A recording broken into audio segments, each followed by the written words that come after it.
नमस्कार, स्वागत है आपका। आप देख रहे हैं द न्यूज और मैं रानी गुप्ता आपके साथ। सुप्रीम कोर्ट ने शुक्रवार को आम आदमी पार्टी के निलंबित सांसद राघव चड्ढा को कड़ी फटकार लगाई।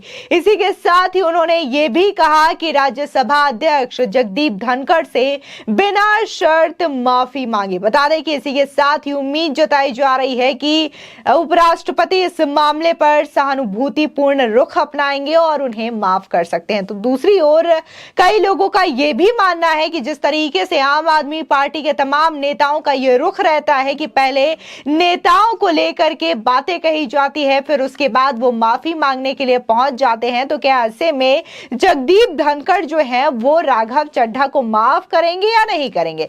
बता दें कि मुख्य न्यायाधीश डीवाई चंद्रचूड़ और न्यायमूर्ति जेबी पारदीवाला और न्यायमूर्ति मनोज मिश्रा की पीठ ने यह आदेश दिया है। ऐसे में सुप्रीम कोर्ट से फैसला आने के बाद आम आदमी पार्टी सांसद राघव चड्ढा ने राज्यसभा के सभापति और उपराष्ट्रपति से मिलने का समय मांग लिया है। और जिस तरीके से राघव चड्ढा ने बकायदा समय मांगा है, तो देखना दिलचस्प होगा कि आखिर उपराष्ट्रपति उनसे कब मिलते हैं और कब उन्हें माफ करते हैं, या माफ करते भी हैं या नहीं करते। तो वही दूसरी ओर खबर यह भी आ रही है कि राज्यसभा की विशेषाधिकार समिति की शुक्रवार को एक बैठक हुई, जिसमें आम आदमी पार्टी के राज्यसभा सांसद राघव चड्ढा समेत कुछ सांसदों के खिलाफ विशेषाधिकार हनन की लंबित शिकायतों पर चर्चा की गई है और इसकी अगली बैठक 8 नवंबर को होनी बताई जा रही है। इसमें न सिर्फ राघव चड्ढा बल्कि संजय सिंह और इसी के साथ ही टीएमसी के भी एक सांसद शामिल हैं। आपको बता दें, दरअसल सुप्रीम कोर्ट से आदेश मिलने के बाद राघव चड्ढा ने उपराष्ट्रपति से मिलने का समय मांगा है। उन्होंने ये जानकारी खुद शेयर की है। दरअसल सोशल मीडिया प्लेटफॉर्म एक्स पर इस बात की जानकारी साझा करते हुए कहा कि सुप्रीम कोर्ट का आदेश है कि मैं राज्यसभा के सभापति जगदीप धनखड़ से व्यक्तिगत रूप से मिलूं।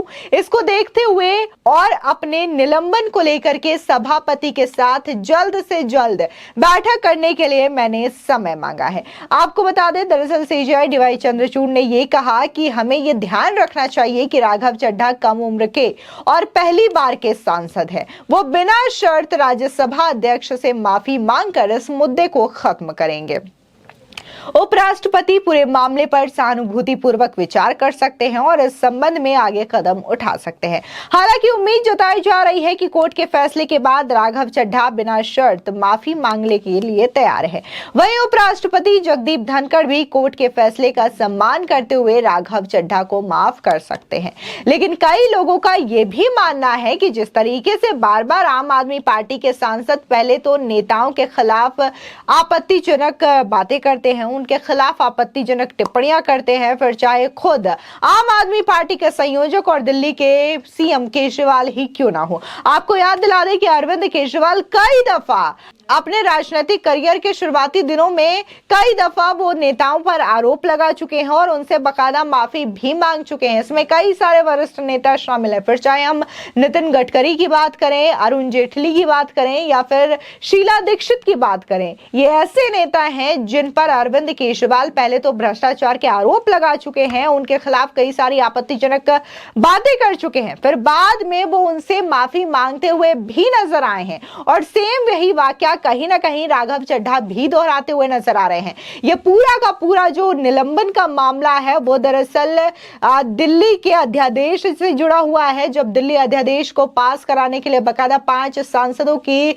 सिग्नेचर की बात सामने आई थी और फर्जी दस्तखत कांड में राघव चड्ढा को निलंबित किया गया, तब राघव चड्ढा ने बकायदा प्रेस कॉन्फ्रेंस भी किया था, कई दफा मीडिया से बातचीत भी की थी और यह कहा था कि उन पर यह आरोप जो है बेबुनियाद लगाए गए हैं। लेकिन अब सामने देखने को मिल रहा है कि राघव चड्ढा जो है वो उपराष्ट्रपति जगदीप धनखड़ से माफी मांगने के लिए तैयार भी हो चुके हैं और बकायदा उन्होंने उपराष्ट्रपति से समय भी मांगा है कि उनके समय के मुताबिक वो उनसे जा करके उनसे माफी मांग सके।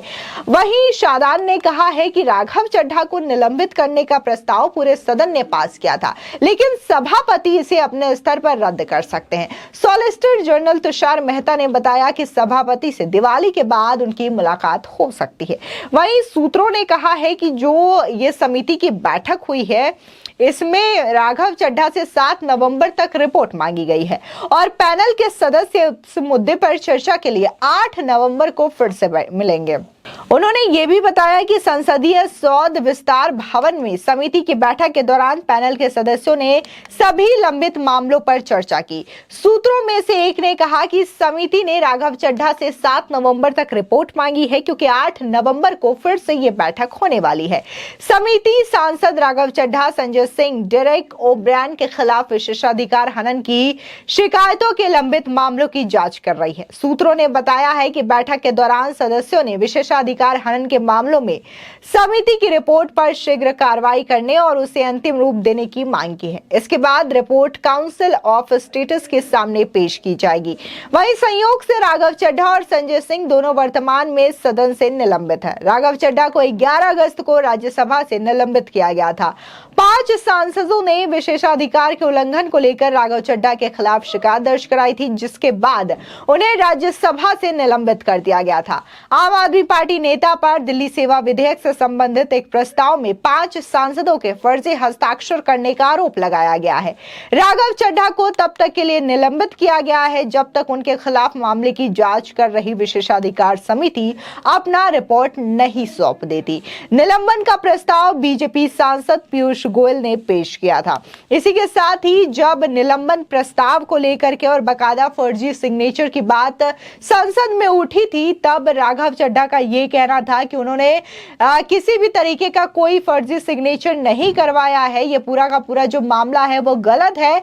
लेकिन अब ये तमाम खबरें सामने आ रही है और ये तो उसी दिन देखने को मिला था जिस दिन बकायदा दिल्ली विधेयक को पास करवाया गया था। उसके बाद राघव चड्ढा कहते हैं कि इस विधेयक में एक स्पेशल कमेटी बनानी चाहिए और इसमें 5 सांसदों की सहमति है, जिसके बाद उन्होंने ये 5 सांसदों के हस्ताक्षर वाले प्रस्ताव पेश किए थे। लेकिन बाद में अमित शाह ने इसको लेकर के कड़ी फटकार लगाई थी और सदन में ही आम आदमी पार्टी पर कटाक्ष किया था और ये कहा था कि दिल्ली में घोटाला करते करते ये लोग आज सदन में भी घोटाला करने लगे हैं। लगातार आम आदमी पार्टी के कई नेताओं की इस तरीके की खबरें सामने आ रही है जहां पर वो अपने ही बिछाए ट्रैप में फंस जाते हैं। पहले अरविंद केजरीवाल जो कि लगातार कई सारे लीडर्स पर बिना किसी सबूत के होते हुए भी भ्रष्टाचार, करप्शन के आरोप लगाते थे, फिर चाहे वो शीला दीक्षित हो, अरुण जेटली हो या फिर नितिन गडकरी हो। जब इन लोगों ने उनके खिलाफ मानहानि का केस किया, यह मामला जब कोर्ट में गया और वो कोई भी सबूत पेश करने में नाकाम साबित होते हैं, तब वो बकायदा माफी मांग लेते हैं और यही चीज राघव चड्ढा भी अब धीरे धीरे अपनाते हुए नजर आ रहे हैं। इससे पहले अगर बात हम आम आदमी पार्टी की करें तो आम आदमी पार्टी के एक एक बड़े लीडर जो है इस वक्त तक किसी न किसी मुश्किलों के लेकर के फंसे हुए हैं। अगर राघव चड्ढा की बात करें तो वो फिलहाल सांसद के तौर से निलंबित हैं, राज्यसभा से निलंबन दे दिया गया है उन्हें। वहीं संजय सिंह की बात करें तो संजय सिंह को भी फिलहाल राज्यसभा से निलंबित किया गया है, लेकिन इस वक्त वो शराब घोटाला मामले में जेल के अंदर बंद है, उन्हें कस्टडी मिली हुई है, जुडिशियल कस्टडी मिली है। इसी के साथ ही मनीष सिसोदिया की बात करें या फिर सत्येंद्र जैन की बात करें तो ये दोनों ही मनी लॉन्ड्रिंग केस में इस वक्त जेल में हैं। तो वहीं अगर हम आम आदमी पार्टी के संयोजक और दिल्ली के सीएम अरविंद केजरीवाल की बात करें तो उन्हें भी बकायदा ईडी ने समन जारी किया था। शराब घोटाला मामले को लेकर के 2 नवंबर को पेशी के लिए बुलाया था, लेकिन अरविंद केजरीवाल पहले से ही ये कहते हैं कि उनके पास तय प्रोग्राम है और उन्हें मध्य प्रदेश चुनावी सभा को संबोधित करने जाना है। फिर क्या था, अरविंद केजरीवाल एमपी जाते हैं और वहां पर बकायदा ये कहते हैं कि अरविंद केजरीवाल का शरीर तो आप गिरफ्तार कर सकते हैं, लेकिन आप उनके दिमाग को गिरफ्तार नहीं करते, उनकी सोच को गिरफ्तार नहीं कर सकते। तो ये तमाम बातें लगातार आम आदमी पार्टी के नेताओं के द्वारा कही जा रही है। फिलहाल इस पूरे मामले को लेकर के आपकी क्या राय है, हमारे कमेंट सेक्शन में जरूर बताएं। धन्यवाद।